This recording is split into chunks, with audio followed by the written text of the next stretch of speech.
പ്രിയമുള്ളവരെ, മത്തായി സുവിശേഷം 5-ാം അധ്യായം 8-ാം വാക്യം, ഹൃദയശുദ്ധിയുള്ളവർ ഭാഗ്യവാന്മാർ, അവർ ദൈവത്തെ കാണും.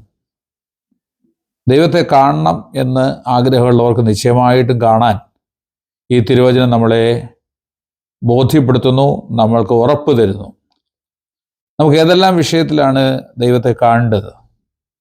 നിശ്ചയമായിട്ടും നമുക്ക് സമാധാനമില്ലാത്തവരുണ്ട്, സന്തോഷമില്ലാത്തവരുണ്ട്, ദുഃഖിക്കുന്നവരുണ്ട്, ഭാരപ്പെടുന്നവരുണ്ട്, നിരാശപ്പെടുന്നവരുണ്ട്, ഭയപ്പെട്ട് ജീവിക്കുന്നവരുണ്ട്, കടബാധ്യതകളാൽ ആത്മഹത്യയ്ക്ക് വേണ്ടി ഒരുങ്ങിയിരിക്കുന്നവരുണ്ട്. ഈ വിഷയങ്ങളിലെല്ലാം ദൈവത്തെ ഒന്ന് കാണാൻ നിങ്ങൾ കഴിയും. ഈ വചനം നിങ്ങൾക്ക് ഉറപ്പും ധൈര്യവും തരുന്നു. ഈ വിഷയങ്ങളിലെല്ലാം കർത്താവിനെ ഒന്ന് കാണാൻ കഴിയും. എന്താ? ഒറ്റ കണ്ടീഷനേ ഉള്ളൂ, ഹൃദയശുദ്ധിയോടുകൂടി പ്രാർത്ഥിക്കുക. അപ്പോൾ ഹൃദയത്തെ എങ്ങനെയാണ് ശുദ്ധീകരിക്കുന്നത്? നമുക്ക് ഈ ഭൂമിയിൽ എല്ലാം ശുദ്ധീകരിക്കാൻ അറിയാം. നമ്മുടെ ഡ്രസ്സ് അഴുക്കായാൽ ശുദ്ധീകരിക്കാൻ അറിയാം, ശരീരം അഴുക്കായാൽ കുളിച്ച് ശുദ്ധീകരിക്കുന്നു, റോഡുകളും ബിൽഡിങ്ങുകളും നമ്മൾ ശുദ്ധീകരിക്കുന്നു, അന്തരീക്ഷം നമ്മൾ ശുദ്ധീകരിക്കുന്നു. എന്നാൽ നമ്മുടെ ഹൃദയം എങ്ങനെ ശുദ്ധീകരിക്കുന്നത്? സങ്കീർത്തനത്തിൽ 32-ാം സങ്കീർത്തനത്തിൽ ഇങ്ങനെ വായിക്കുന്നു, 1-ാം വാക്യത്തിൽ, ലംഘനം ക്ഷമിച്ചും പാപം മറച്ചും കിട്ടിയവൻ ഭാഗ്യവാൻ. യഹോവ അകൃത്യം കണക്കിടാതെയും ആത്മാവിൽ കപടമില്ലാതെയും ഇരിക്കുന്ന മനുഷ്യൻ ഭാഗ്യവാൻ. ഞാൻ മിണ്ടാതെ ഇരുന്നപ്പോൾ നിത്യമായ ഞരക്കത്താൽ എൻ്റെ അസ്ഥികൾ ക്ഷയിച്ചുപോയി. രാവും പകലും നിന്റെ കൈ എൻ്റെ മേൽ ഭാരമായിരുന്നു. എൻ്റെ മജ്ജ വേനൽക്കാലത്തിലെ ഉഷ്ണത്താൽ എന്ന പോലെ വറ്റിപ്പോയി. ഞാൻ എൻ്റെ പാപം നിന്നോട് അറിയിച്ചു, എൻ്റെ അകൃത്യം മറച്ചതുമില്ല.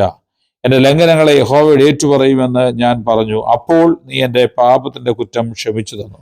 ലംഘനങ്ങളെ ഏറ്റുപറഞ്ഞ് ഉപേക്ഷിക്കുന്നവന് പാപത്തിൻ്റെ കുറ്റം ക്ഷമിച്ചു കിട്ടുമെന്ന് തിരുവചനം നമ്മളെ പഠിപ്പിക്കുന്നു.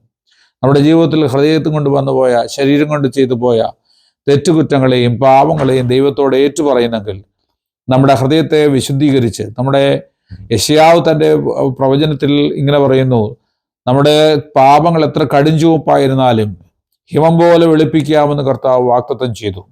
യോഹന്നാന്റെ ലേഖനത്തിൽ പറയുന്നു, നിങ്ങൾ കർത്താവിനോട് നിങ്ങളുടെ പാപങ്ങൾ ഏറ്റുപറഞ്ഞ് ഉപേക്ഷിക്കുന്നുവെങ്കിൽ കർത്താവിൻ്റെ രക്തം, യേശുക്രിസ്തുവിൻ്റെ രക്തം നമ്മുടെ സകല പാപങ്ങളെയും പോക്കി വിശുദ്ധീകരിക്കുമെന്ന്. നിശ്ചയമായിട്ടും നിങ്ങളുടെ ഹൃദയത്തിൻ്റെ കറകളെയും അശുദ്ധികളെയും പാപങ്ങളെയും മായ്ച്ചു കളയുവാൻ യേശുക്രിസ്തുവിൻ്റെ രക്തത്തിനും നിങ്ങളെ ഏറ്റുപറച്ചിലിനും ഇടയായിത്തീരും.